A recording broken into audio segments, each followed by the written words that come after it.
physicians go to school for a decade or two just to end up wasting hours every day doing charts instead of actually helping patients. But if you can save just 1 hour per day on your charts, that adds up to over 200 hours a year.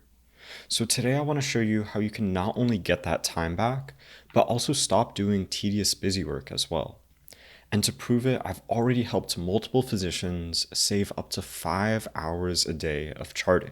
Now, most physicians have a ton of repetitive mouse clicks and keystrokes that they have to do in their EMR to do things like ordering labs every single day. So if we can get rid of all of those tedious mouse clicks, we can save a ton of time. So let me show you what I mean in this demo EMR here. By the way, this is just an example, and you can apply the same technique to your own EMR, any EMR on a Mac as well. So to order a new lab in this EMR, you have to click on Orders, and then do Procedure Order, and then that loads this screen here. And then from here, there's a bunch of info that you have to fill out. So I would have to change the lab service to this one, and then find the actual procedure order. So let's just say we're looking for a hemoglobin lab, and then I would have to click on that.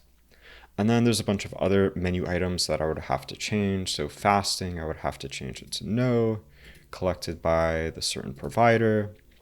Priority would be normal, and then status pending. So once all of that is filled out, I would have to go down and do save at the bottom. So that was like a dozen or 24 mouse clicks just to order this one hemoglobin lab. But if we create an automation, which I'll show you how to do in this video, I can just press a single keyboard shortcut and watch how it completes that whole process for me with no hands on the mouse or keyboard at all.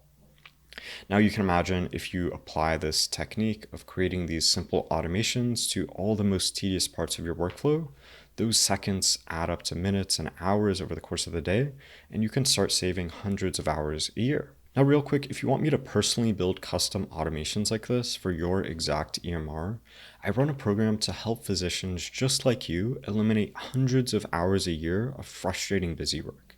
The program is super personalized, so I can only work with a handful of clients at a time. But if that sounds interesting, you can click the top link in the description below to book a free call with me and see if you're a good fit. Okay, but now let's actually talk about how to build these simple automations to save you all this tedious work. So the app that we'll use to do this is called Keyboard Maestro. I have another video on my channel about how to set it up. It just takes a couple of minutes. But inside of Keyboard Maestro, on the left here, you see these folders, and inside each of those folders, we can create new automations. So these are just used to organize our automations. I created a new folder here, and at the bottom in this middle column, we can create a new automation by pressing the plus button. So I'll just call this one Order Hemoglobin Lab or Test. And now we can start adding actions to this automation or macro to actually do those steps for us. So a macro just does a sequence of steps like clicking the mouse or typing keystrokes. So let's go back to the EMR and think about the steps that we needed to do to actually order this lab. So the first thing we did was click Orders and then Procedure Order. So just 2 mouse clicks, and one of the easiest ways to add mouse clicks in Keyboard Maestro is with this record button down here. So I'll press that, and you can see it starts this countdown timer on screen. And now, once that timer runs out, it will record all of my mouse clicks and keystrokes that I do, and then add them as actions to that automation. So let's just do the first 2 mouse clicks for now to test it out. So we'll do Orders and then Procedure Order. And then we can click this red button to stop the recording. But if we now go back to Keyboard Maestro, you can see it added 2 actions to our automation, and those represent the 2 mouse clicks that we just recorded. So now let's actually test this out, and we're going to do that by adding a trigger to this macro. So a trigger is just something that runs the actions below. And in this case, I'm going to do a keyboard shortcut as the trigger. So I'm just going to do Command Option Control S to test it as a hotkey. You could do something simpler. I would probably do something simpler, but I like to use this as a test hotkey. And now if we go back to our patient and I press that shortcut that I just set, Command Option Control S, you can see it instantly clicked on the orders and took us to the procedure order page. So this macro is already working very well. We just need to iterate on this process and add more steps to complete the rest of it. So then the next steps were to change where we send this lab to. So we needed to click on this button here and change it to H lab service. So let's think about how we would do that in the actual macro or automation itself. So let's come back to Keyboard Maestro. I'll press the record button again, and it's doing that countdown timer. And when it runs out, then I'll click on Acme Lab Service. And then I'll actually just use the down arrow key on the keyboard, and then that will highlight the next one. So if I press enter once the next one is highlighted, that will open that up. And then here we can actually search for our procedure. So let me stop the recording and show you what those steps look like. So we clicked the mouse on the drop-down menu here, and then we press the down arrow button and then return in order to select the next item from the drop-down. So let's actually run the macro from the beginning and see what happens. So I'll press the keyboard shortcut. Again, we had set it to Command Option Control S, and let's run that. And you can see it opened up the order page, but it didn't actually click this button here. And that's because the page took a second to load. You'll notice it wasn't instantly loaded. It took maybe half a second or a second before this window could even be clicked. So in the macro, we'll just need to add a pause after those first two mouse clicks to account for that slight delay in the page opening. So let's go down to this plus button and let's search pause in the list of actions here. I'll double click to add it. It added a 1.5 second pause by default, but now let's actually test that out. So let's go back. I'll do the shortcut, and it paused, and then it clicked and successfully selected the H lab service that we wanted to. And by the way, you can download the completed version of this macro in the description below if you want to try it yourself and play around with the different actions. But now let's continue the process of building the macro and doing all of the steps that we need. So once we have this procedure order page up, we need to click here and search for the name of our test and then add it. So it looks like this also takes a second to pop up. So you see when we select a new lab service, this window takes a little bit of time before it appears. So let's actually duplicate this pause action. I'll do copy with Command C once it's highlighted, and then I'll do Command V below to paste it. So let's give it another 1.5 second pause, and then we can record and do the next steps in our automation to actually select that lab service. So let's do record. The countdown timer will begin. And the next thing we need to do once this is up is click the search window here, and then we can do HEM and press return to search for hemoglobin, and then it will be the first result here. So I'll just click hemoglobin test, and then that saves it as the order that we want to do. So now let's finish this recording, and we might need to add one more pause in there. I don't know if you noticed, but when we search for it and press return, there was a slight pause between when we press return and when these results below actually appeared. So let's add that in manually in the macro. So you can see we're down here at this point. This mouse click button was the one to actually select the search box up here. And then we have an action that says insert text by typing. And this just replicated what we did manually. So we typed HEM, and then we press return, and there's an action for that.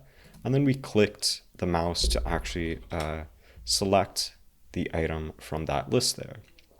But we said we might need a slight pause before that. So let's copy and paste this pause.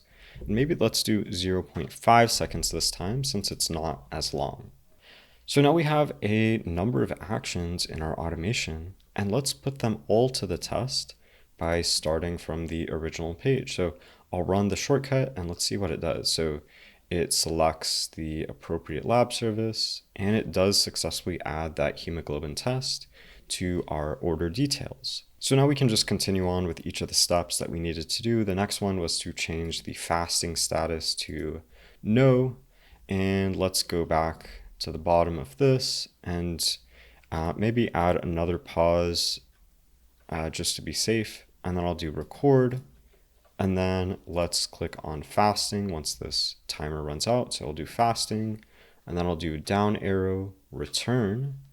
And now I can actually just press tab on the keyboard to switch to the next one. So if I press tab, you'll notice it jumps me to the next menu item, and I can press down arrow to open that up.